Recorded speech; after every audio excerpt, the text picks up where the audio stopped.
Now you understand what you're getting yourself into, and you have a basic understanding of many terms from the previous lesson. Let's break these down further into understandable segments and also put them into action. Have your pen and paper at the ready, because you're about to gain a much further understanding of the platform and variables cryptocurrencies run on, aka the blockchain. So, in the previous lesson I said cryptocurrencies are almost impossible to be counterfeited. That's because of a complex mathematical security measure called cryptography. Actually, wait. Notice that little camera has returned? Time to take notes. The purpose of cryptography is simple. The data is transmitted in a certain mathematical form, so only the intended reader can open and read the data. Because of cryptocurrency's nature, being transactions made peer-to-peer online, there were originally fears that these payments could be infiltrated or even worse, hacked. Mysterious Bitcoin creator Satoshi understood this concept and introduced the cryptographic security concept signatures to Bitcoin. This is essentially exactly the same as a signature in real life, and exactly how I'll be breaking this down for you. Imagine you sign a piece of paper with your handwritten signature. It essentially has three main factors that make it a valid signature. Verification. This should validate the signature is yours. Replication. It shouldn't be replicated by another individual. Confirmation. Once signed, it should be final. No claiming it was another individual. Without this, it would be meaningless, right? Although in real life, there is still a risk of the signature being duplicated. Digital signatures solve this through a feature called keys. The way cryptocurrencies work is you are provided a public key and a private key for your crypto wallet, with the public key created from the private key via the mathematical equation just stated. As the name states, the public key is what you share with everybody, either for transparency of what's in the wallet or to send and receive transactions to this address.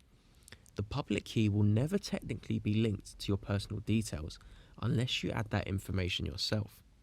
The private key is then essentially the real key, where the owner of the key has complete access to its designated address and can actually control the funds inside the wallet and more. Just like a key for a safe, if you lose the private key and it lands in another individual's possession, they gain full access to the wallet and funds inside. So in conclusion, every transfer ever made involving cryptocurrencies has been processed through a blockchain. Now, if you're not quite there just yet, let's use a real life example. There are tools available online which allow you to scan every address and transaction made on the blockchain. The crypto you hold can be monitored on its relevant blockchain. So for this example, we will use an Ethereum address, which of course means we need to find this through the Ethereum blockchain. Vice versa, if this was a Bitcoin wallet, we would of course be using the Bitcoin blockchain.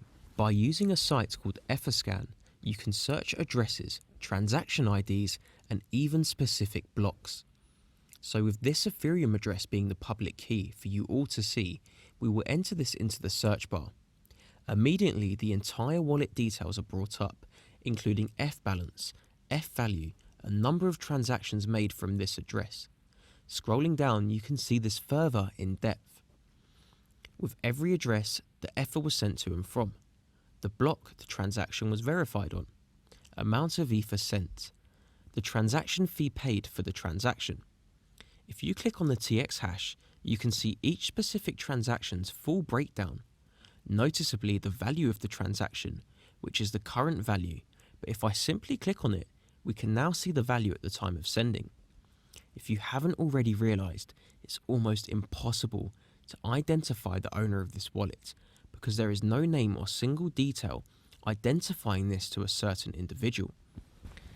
This is why it's a public key, as the whole world can monitor and track it, but they will never be able to access it or know the real owner, unless they specifically had their name linked to the public key. Even if I click one of the addresses the Ether was sent to, we can go through this exactly the same as the first address and never identify the owner of the wallet. More interesting is the transaction for 9,976 F, which at the time was worth just over $444,000, and right now worth over $3 million in a space of 215 days. You can't get more proof than that. So you can see clearly now, having the public key does give you fair transparency in what you can see. But the private key is what defines us from a viewer of the wallet to the actual owner. The private key, and storing this in the safest way presently known, has been dedicated its own series of lessons in Chapter 5. So once you've actually completed the course, the final chapter is already prepped for you to become unhackable. Until then, you still need to know how it works, right? So picture this. The wallet you've just seen is public and available on the internet for all to see. But we only viewed this through a blockchain explorer, meaning it wasn't actually made on the page we saw. And even if we had the private key, we wouldn't be able to access anything from that site, as it's simply a viewing tool, so to speak.